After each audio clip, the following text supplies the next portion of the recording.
Shalom Adonai, Yeshua HaMashiach, Hamalé, Hamalehim. Queridos, estamos aqui com mais uma live para nós trazermos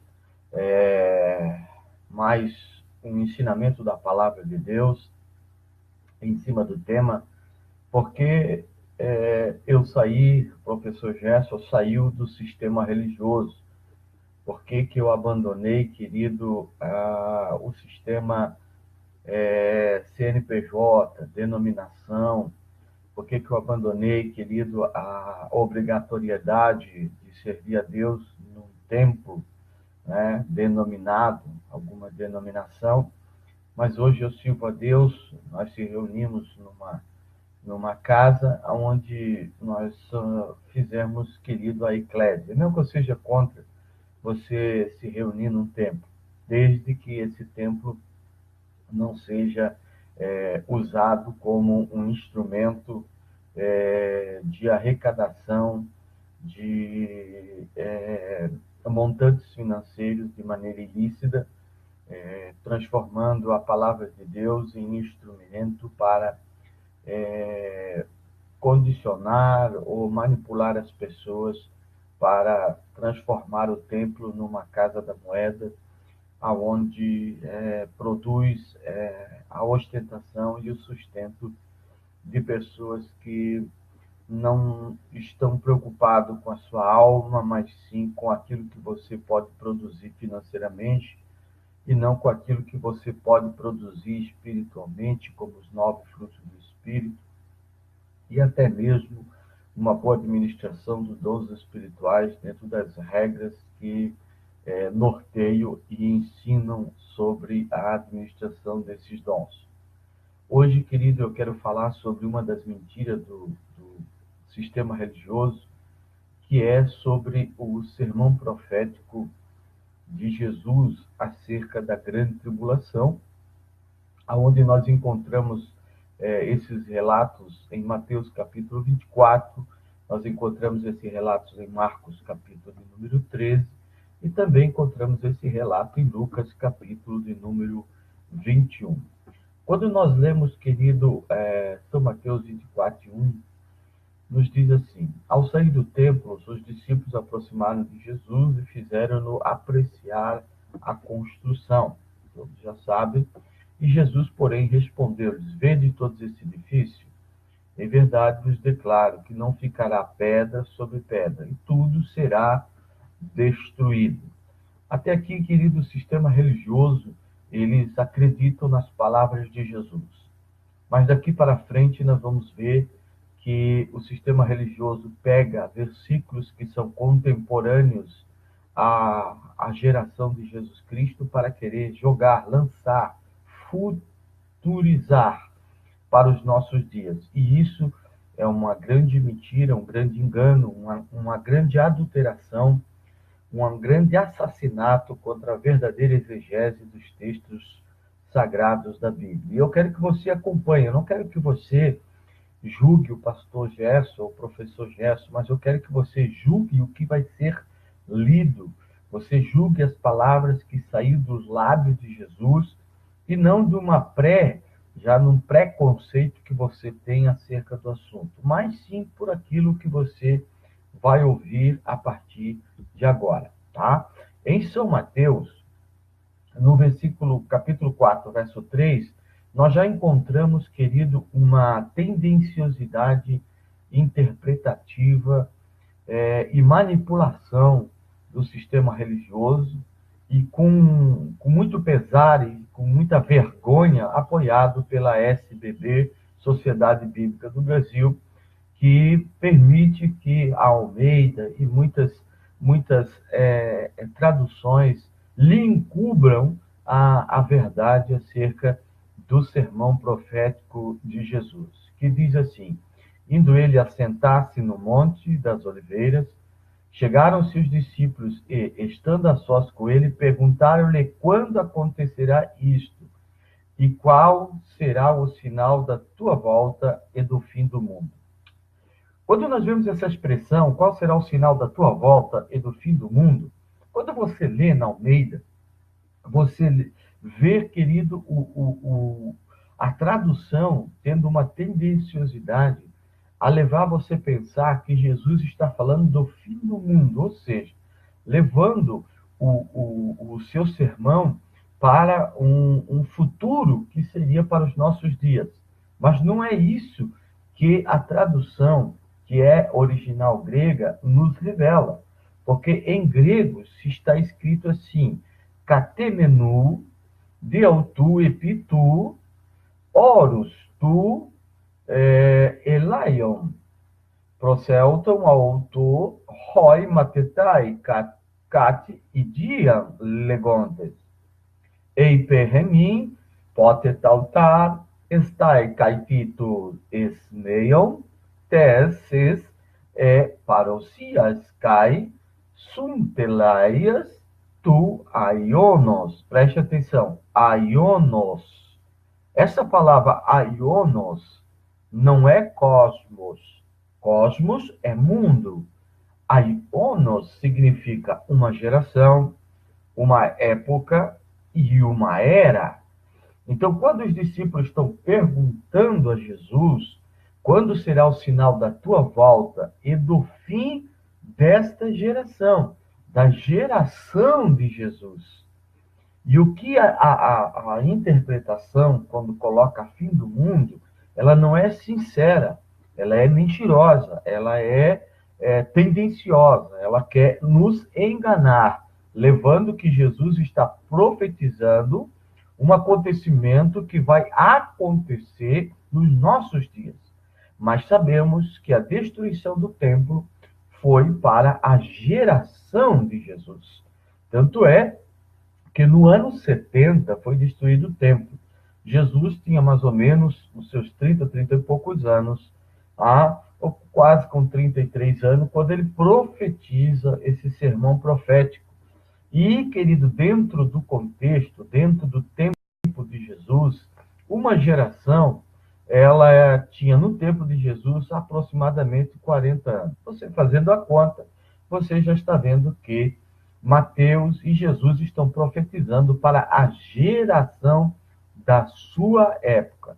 Isso para você ver que quando você não conhece o grego, você não conhece o hebraico, você fica vulnerável a ser manipulado, a ser enganado, a ter sua mente condicionada, a ter sua mente presa a um sistema criado pelo homem.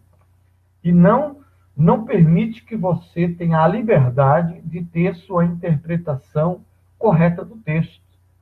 E isso, querido, é a maior covardia de muitos líderes que conhecem a verdade, muitos exegetas, teólogos que conhecem a verdade, mas porque não querem perder seu salário, não querem perder aquilo que o sistema oferece, então eles pregam e ensinam em cima de um versículo adulterado. Mas aqueles que não têm responsabilidade, querido, eu não sou pago por um sistema religioso que tem um estatuto, que já tem uma teologia formada, engessada, que é como um cavalo que só olha para frente e que não procura dentro dos originais. Eu quero que você aceite o meu convite e procure o que significa a palavra aionos. A mesma coisa quando se refere ao inferno. Quando se refere ao inferno, que o inferno ele é eterno, a palavra ali também é aionos. Não é um inferno eterno, é uma era, é um tempo de punição, e não uma eternidade, um círculo que nunca se acaba. É que as pessoas leem dentro de uma interpretação aportuguesada, empobrecida, querido, e tendenciosa por homens que são homens que se colocam diante de você como aparências de ovelha, mas interiormente são lobos devoradores, porque o que eles querem não é honrar Deus, não é honrar sua palavra, mas é conduzi-lo à mentira e ao engano e a esta prisão chamada sistema religioso. Tá bem? Vamos ler outro versículo. Lucas, capítulo 11, versículo 50, diz assim: assim se pedirá conta a esta geração do sangue de todos os profetas derramados desde a criação do mundo. Olha o que Jesus está dizendo aqui. Rina, existeste, tu aima, pantotum profetum, tu em que Kimenon, apocateboles, cosmo, agora veja, cosmo, mundo, cosmo, e não aiono, cosmo, mundo, apotes, geneias, geração, tautes, tá? Porque geração, ela pode ser tanto como geneias, como aion, ou era, tempo, ou um ciclo de tempo, 40 anos, a qual nós vemos que foi a geração de Jesus Cristo. E aqui em Lucas, Jesus está dizendo, assim se pedirá conta a esta geração, não é a nossa geração, não é o nosso tempo, não é daqui a 100 anos, 200 anos, 300 anos, era a geração a qual Jesus vivia. É o que o texto está dizendo, mas nós temos nossa mente condicionada porque não percebemos o que o português, agora aqui, o português está afirmando, porque aqui nós temos o pronome demonstrativo, que está esta geração, a geração da época de Jesus, da época que ele estava falando. Nós temos também, querido, Lucas 21 e 20, que diz assim, quando virdes que Jerusalém foi sitiada pelos exércitos, então sabereis que está próxima a sua ruína. Quem saberia que era o fim? Quem saberia?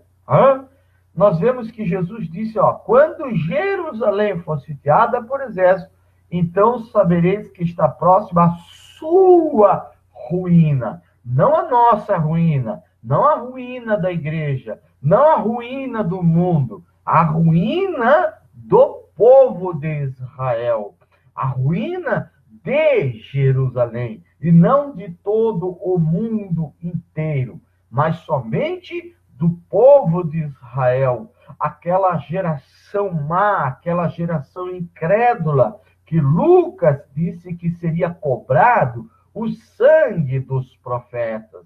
Querida, ainda nós vemos em Lucas capítulo 21 e versículo 21 que diz, então os que se acharem aonde? Na Judéia, fujam para os montes, e os que estiverem dentro da cidade, que cidade?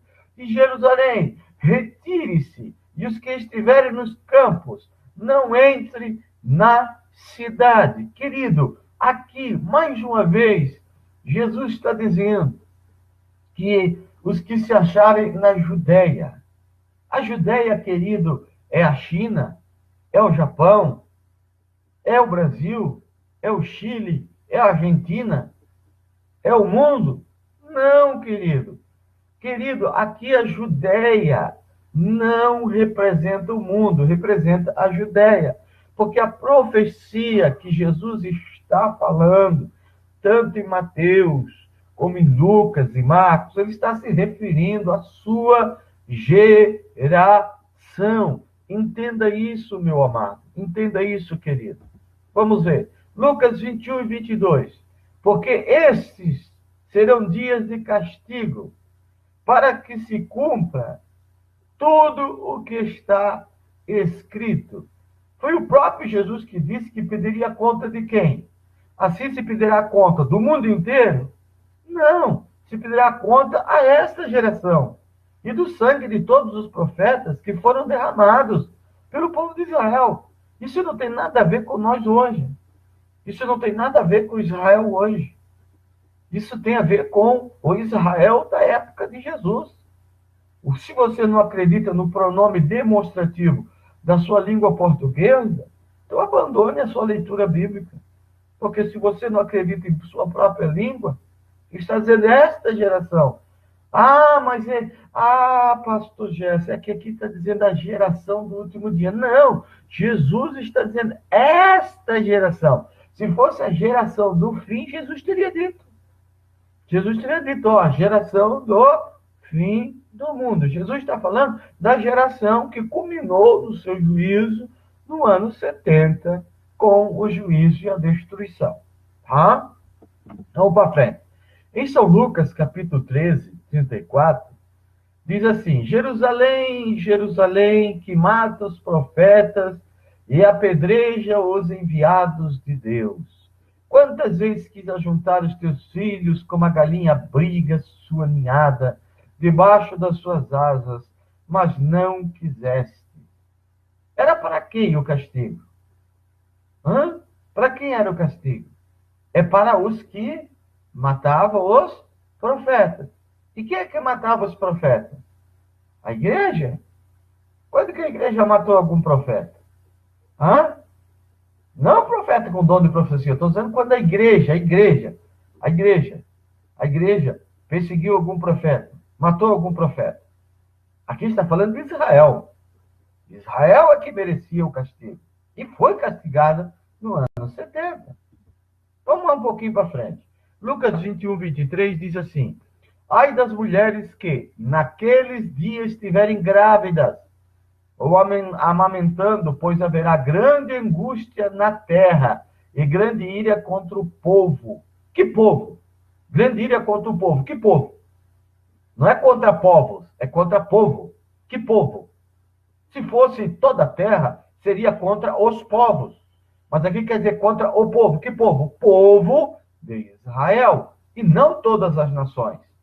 Ah, aqui terra significa terra conhecida. Aqui significa terra de Israel.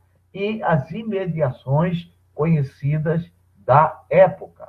Ah? Aqui nós temos um quadrinho que nos traz algumas explicações quando nós usamos o termo toda a terra.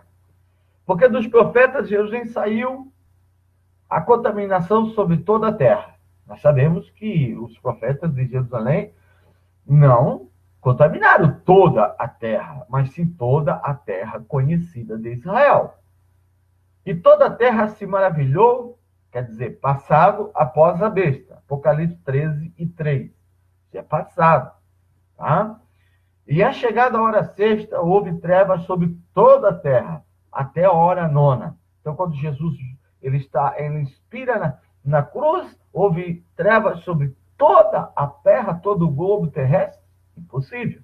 Porque nós sabemos que, querido, o máximo que se pode ter é a metade do globo. Porque a outra metade, a terra gira em torno do Sol. Mas, digo, porventura não ouviram? Sim, por certo, pois por toda a terra, olha, veja o que Paulo está dizendo em Romano, por toda a terra, que terra? Terra conhecida, saiu a voz deles, e suas palavras até os confins do mundo. Então quer dizer que o evangelho de Jesus ele foi pregado por toda a terra, mas que toda a terra? Terra conhecida. Não vieram ser pregada aqui para os índios do Brasil. Tá? Aqui Paulo está dentro do seu contexto, dentro da sua geração, tá? Não está futurizando nada, não está jogando nada para o futuro, ele está simplesmente dizendo que em toda a terra conhecida da época, o evangelho ele foi alcançado, a sua voz chegou até esses confins. Tá?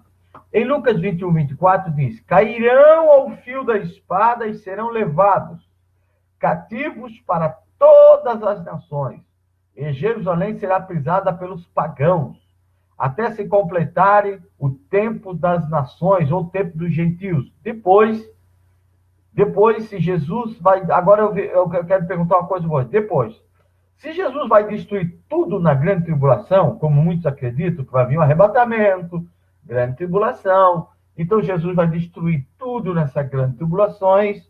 Se Jesus vai destruir todo o globo, vai destruir tudo, eu faço uma pergunta para você. Para que nações o povo judeu será levado como escravo? Como que essa profecia vai se cumprir? Se você quiser colocar isso para o futuro, quer colocar o sermão profético de Jesus para o futuro, como você me explica isso? Para onde Jesus vai levar esses escravos? Ou isso já se cumpriu, querido, com o imperador Adriano, em 130 por aí em diante, que ele colocou, querido, no lugar onde Tito destruiu o templo, ele colocou, querido, um templo dedicado a Zeus, Olimpo, e isso culminou, querido, numa faísca que deu uma grande guerra com o Simão Bar-Kokhba, e houve uma grande chacina desses judeus, porque Simão Bar-Kokhba se dizia ser o Messias, o ungido prometido de Israel, e morreu. E, querido, depois Israel foi levado cativos, e foi até decretado por Adriano que se algum judeu fosse pego dentro de Jerusalém, dentro de Israel, seria morto. Então, querido, não se cumpriu ali que os gentios pisariam a Jerusalém, e não foi isso que aconteceu com os muçulmanos, com as cruzadas, onde Israel foi pisada por todo tipo de gentios. Já não se cumpriu isso. Como que vamos jogar isso para o futuro? É bom você pensar. Lucas 21, 24 diz: cairão a fio de espada e serão levados cativo para todas as nações, e Jerusalém será pisada pelos pagãos até se completarem os tempos das nações. Querido, isso já não se cumpriu com a expulsão dos judeus? Claro que se cumpriu, querido. Tá? Vamos ver Lucas aí 21 e 12 ainda. Mas antes de tudo, isso vos lançarão à mão e vos perseguirão, entregando-vos às sinagogas e os cárceres, levando-os à presença de reis e dos governantes por causa de mim. A grande tribulação que haverá em Israel. Isso aí fala, a grande tribulação que haverá em Israel, que já aconteceu no ano 70.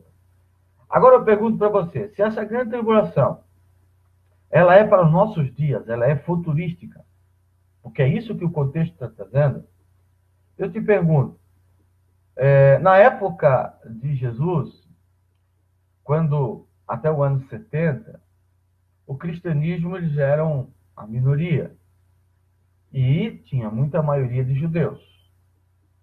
Agora eu pergunto, se essa grande tribulação é para os nossos dias, como Jesus disse que antes que isso acontecesse, que antes que viesse essa grande tribulação, os discípulos seriam perseguidos e seriam entregues às sinagogas.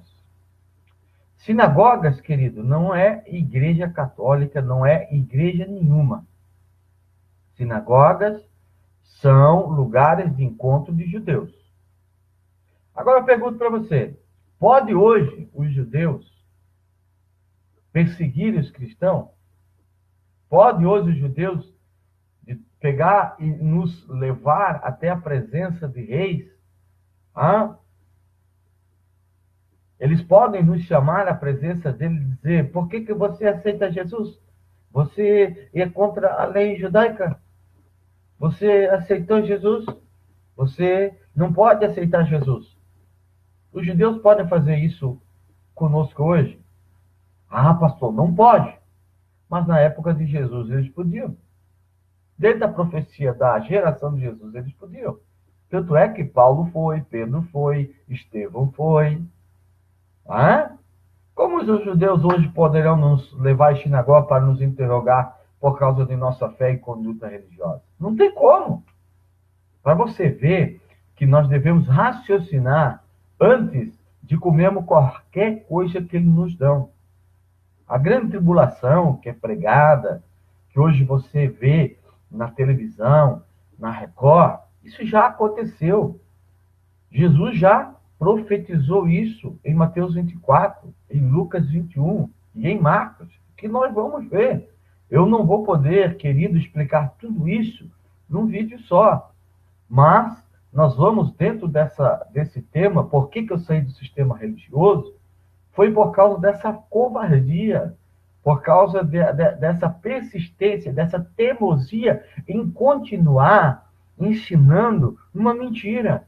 E por causa do orgulho, e por causa do medo de perder membros, eles, como a Igreja Católica também, eles sabem da verdade, conhecem a verdade, estudam a verdade, mas não têm coragem de falar para você.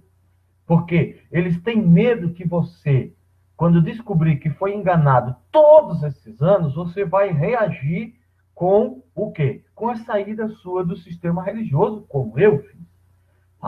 Porque eu cansei de ser enganado. Eu cansei de comer pela mão dos outros e adquirir uma independência teológica. Eu aprendi a cozinhar o meu próprio alimento e se alimentar daquilo que Deus tem para mim. e não ser mais levado, conduzido como um gado, como um animal que é dominado pelos cabrestos da vida. Que nós possamos entender isso. Vamos olhar mais um versículo. Vamos ver Mateus 3, né, que é o ponto aqui onde nós começamos, que diz: indo ele assentar-se no Monte das Oliveiras, chegaram-se os discípulos e, estando a sós com ele, perguntar-lhe: quando acontecerá isso e qual será o sinal da tua vinda? É vinda, não é volta não, tá?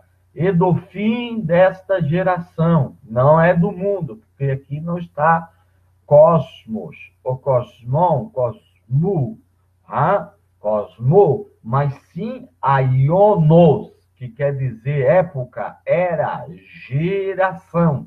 Mas por que colocar o mundo? Por que uma tradução porca dessa?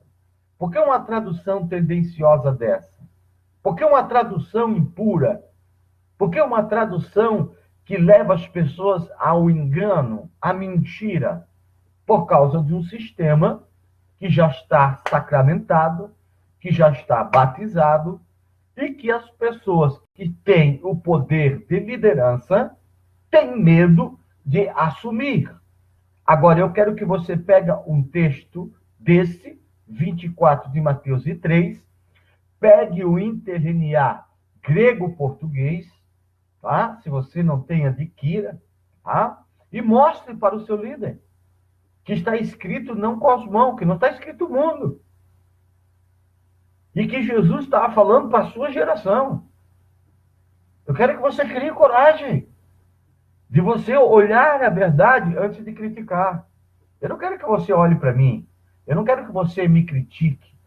Eu quero que você olhe para o que Jesus falou verdadeiramente e você julgue e faça uma construção de uma teologia em cima das verdades que Jesus disse e não em cima daquilo que te apresentaram como verdade.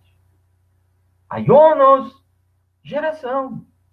Jesus disse, os discípulos, quando acontecerá isto? Acontecerá o quê? A destruição do templo. E quando virá o fim desta geração? Isso não aconteceu em setembro? Já não aconteceu? Já não se cumpriu esse ciclo profético de Jesus? Se cumpriu. Tudo se cumpriu. Mas vamos para frente. Em Mateus 24 e 34, Jesus diz assim: em verdade vos declaro. Veja bem, Jesus está falando, não é o pastor Gerson, não é o professor Gerson. Em verdade vos declaro, não passará esta geração. Jesus está dizendo esta geração, a geração de vocês, meus discípulos. Antes que tudo isto aconteça. Terremotos, fome, guerra, tudo isto. Será que, querido, Jesus está falando há 2000 anos depois do que ele está falando? Ou ele está falando dessa geração? Aí vem os espertinhos, né? Os espertinhos que dizem, não, é a geração do fim. Só que em grego está dizendo, amém, legor, rimi, roti, gume, parelte, tegeneia, geneia, geração, alte, eos, anpanta, tautá, genetai. Querido, quando nós olhamos em outro texto que fala sobre geração, é a mesma palavra. Não tem diferença. Esse negócio de você quiser, é a geração do último dia. Mentira do sistema. Falsa interpretação. Erro, querido. Tá? Mas vamos um pouquinho mais para frente. Tá? E já vamos encerrar. Depois eu continuo num outro vídeo. São Mateus, capítulo 26, 64. Jesus respondeu, sim, além disso eu vos declaro que vereis doravante o Filho do Homem sentar-se à direita do Todo-Poderoso e voltar sobre as nuvens do céu. Ele disse isto, querida, a uma pessoa que já morreu. Que pessoa? A Caifás. Jesus disse isso, que Caifás viria antes que ele morresse. Será que Jesus mentiu? Ou isso aconteceu no ano 70? Aonde, querido, que Joséfo fala que no ano 70, com a destruição do templo, um sinal como de uma espada ficou sobre o templo um ano, sinal nos céus. E toda vez que Jesus fala que virá sobre uma nuvem, nuvem fala de juízo. Vim sobre a nuvem fala de juízo. Jesus veio sobre a nuvem para aplicar juízo sobre Israel. E Israel sofreu uma grande tribulação. Que isso é para aquela geração incrédula da época de Jesus. Então, querido, fique atento, fique alerta, que nós teremos novos vídeos. Shalom, Adonai, Yeshua, Hamashiach, Hamalé, Hamalehim.